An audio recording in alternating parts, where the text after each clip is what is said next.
Before we get started with today's episode, Divas, I just want to tell you about a couple of workshops that I have coming up, and I wanted to invite you. These are all virtual, digital, Zoom workshops. So give it a check, and see if this is something for you. Upcoming, if you're listening to this when this episode first comes out, the very next one is happening this week. It's about figuring out your offers and your pricing.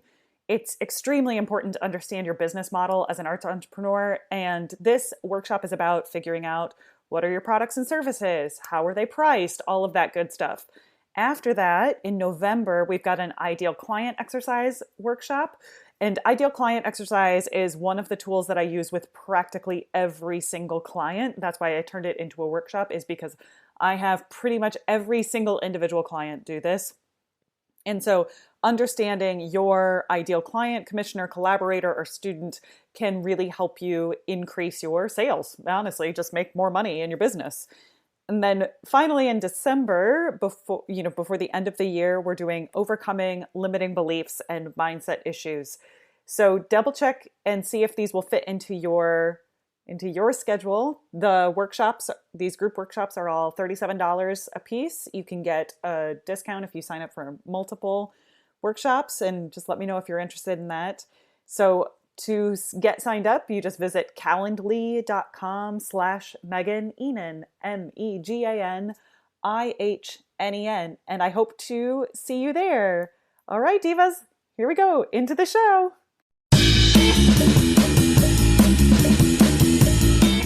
It's another Micro Action Monday on Studio Class.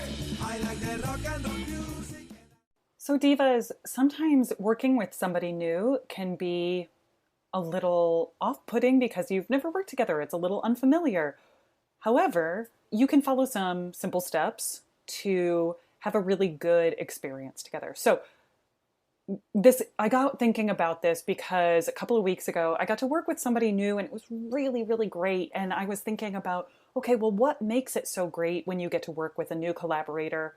What are you doing to really make sure that that relationship is good and that your work together is really fulfilling and satisfying, right? What do you do? Okay, so a couple of the things, especially from this recent interaction that I wanted to talk about with you, are things like just generally meeting each other and respecting each other as humans and valuing each other first and foremost, right? So when you meet a new collaborator, right, it's okay to take a moment to say hi, I'm so-and-so. Learn their name.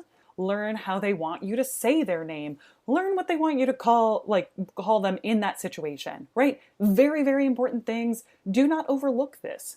Sometimes this can be challenging, especially if you're jumping into an already established ensemble.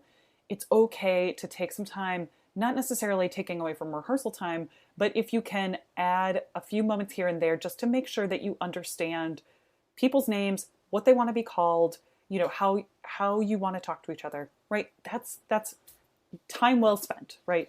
So the other part is committing to a very efficient but satisfying rehearsal process.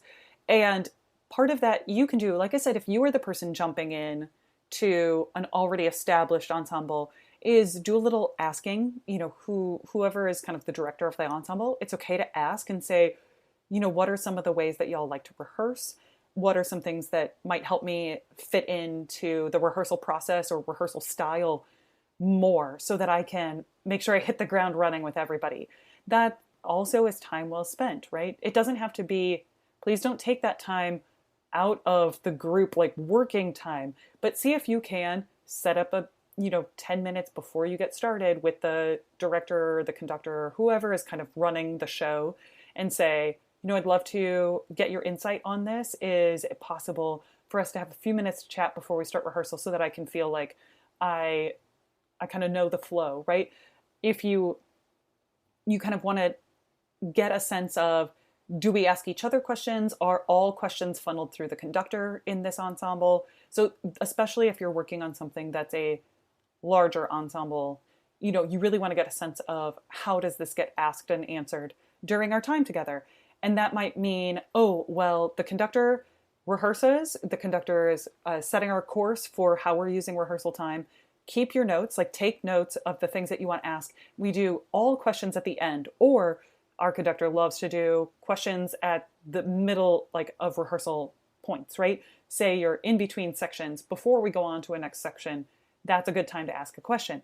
These are really great things to know as you're jumping in, but this can also work if you're in a smaller ensemble, if it's just 2 of you or 3 of you, right? And you're not an already established ensemble, or you're not working with a ton of people. This is a great time. Before we get started, I just wanted to see, do we want to do questions at the very end of this piece? Do we want to do questions as we go?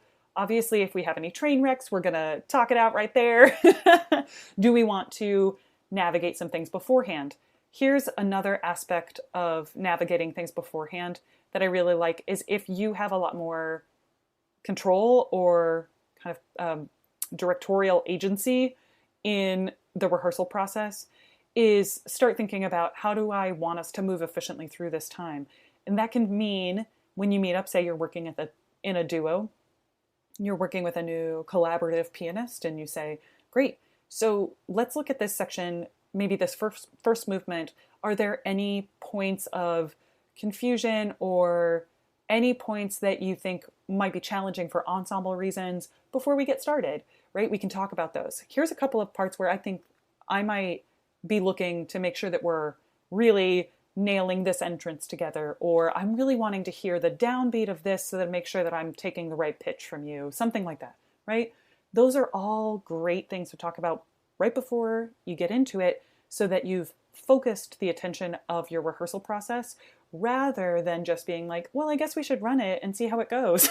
Like, the more you can work together to think through what might be some tricky areas, what might need our most focused attention for rehearsal, how can we address those first and early while we're fresh, and then we can probably run it, or we can have a sense of, how we're going to work through those things together. Okay? These are, I promise you, having some of these conversations before you get started can really save a rehearsal situation, and can also help you understand how y'all like to talk to each other when you're bringing up a question. Knock, knock, knock. Real quick, divas. I know you're here because you love the clarity that comes from my micro action episodes. Plus, you get inspired and motivated hearing from working artists all across our field on how they made, maintain, and grow their careers. Now, you can be a part of the fuel that makes it all happen. Give Studio Class a boost by heading over to patreon.com/mezzo-Ihnen, that's MEZZOIHNEN, and join the Sybaritic Camerata. I also want to take a moment to shout out and thank Chris, James, Josh, Sarah, Elise, and Renee. Your support means the world to me. Thanks so much for helping me keep this podcast going. Now, let's get back to the show. This idea of, lots of people have different feelings about how to address each other in rehearsals. Mine is, obviously, I want you to be like people first. I want you to say their names. I want you to say one of my other things that you'll hear me on a soapbox about is talking about outcomes, really like describing, well, the thing that I want to achieve here is this really expansive moment. Can we try a bigger retard here, right? Or I'd really love to place this together. Is it okay if I give the cue, or would you like to give the cue, right? So you're saying, here's the outcome that I'm looking for. Here's a possible option to it, but I'm not so, egotistical that I think that I have all of the options, right? I'm sure that you have options that you can bring to the table. I think these are really helpful.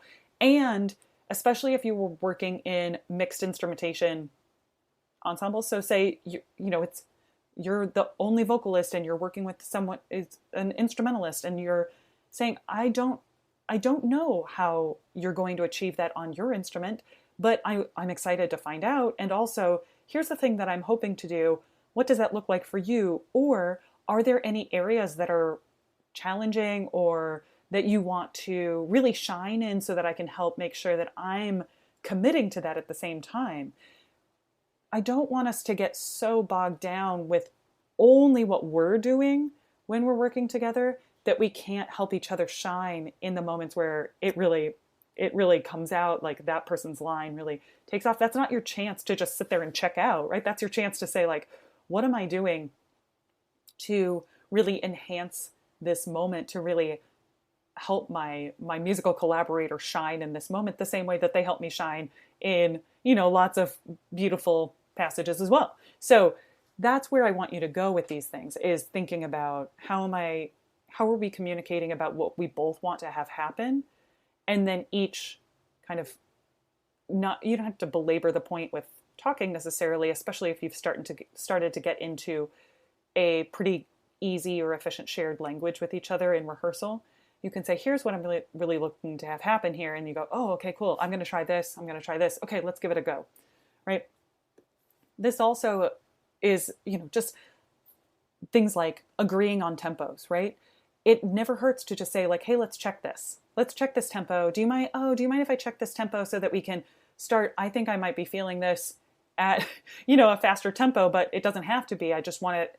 And that might lead you to a better conversation about, we don't have to do this at a faster tempo, but I do want to feel a more driving emotion here. Is that something that we can achieve in another way, right? Maybe that's a dynamics choice that you're making together. Maybe, a different intentionality choice. So all of that is to say, divas, that getting to work together is a privilege.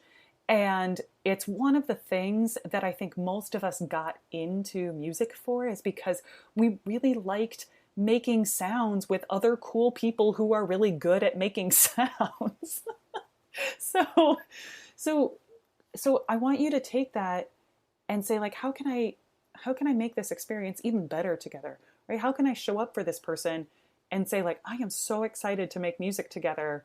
Let's go do this. We're going to really create this special space or this special moment for listeners that we're welcoming them into. And if our communication is spot on, then I know that we're going to create something that's really transformative for the listener, so that they can just step right into it and be overwhelmed with how wonderful that time is together. So what I want you to take away from this is, working with a new collaborator is quickly establishing that positive relationship between the two of you, kind of figuring out communication cues, right?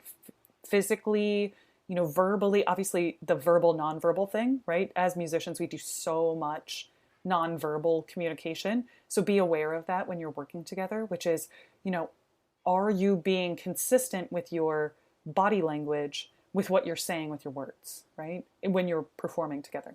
And communicating eye contact is always great. Like, all of those things. So I really want you to take this information and say, am I bringing my best self to each of these collaborations, to any collaboration where I start working with somebody new? Am I spending time thinking, wow, it's really an honor to get to work with this person? How can we both achieve our goals together through this piece, through this music? And then also honor the composer's intentions, right? The composer's creativity and musical imagination. So, divas, hopefully that gave you some new things to think about, and I hope you'll tell me about it. Tell me about some positive new collaborative relationships you've experienced. What made them go so well?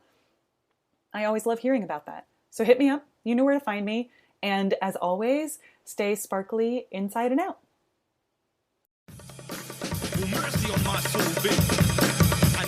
Thanks for joining me for Micro Action Monday. Again, I'm Megan Ihnen, and you can find me on all the socials at mezzo-Ihnen. That's IHNEN. Did you know that studio class is part of the Sybaritic Singer? It is. And if you liked this episode, you're going to love my 29 Days to Diva series. That's on SybaricSinger.com. And if you liked this episode, will you please consider leaving us a review on iTunes, Stitcher, or wherever you get your podcast? Thanks. It means a lot to me.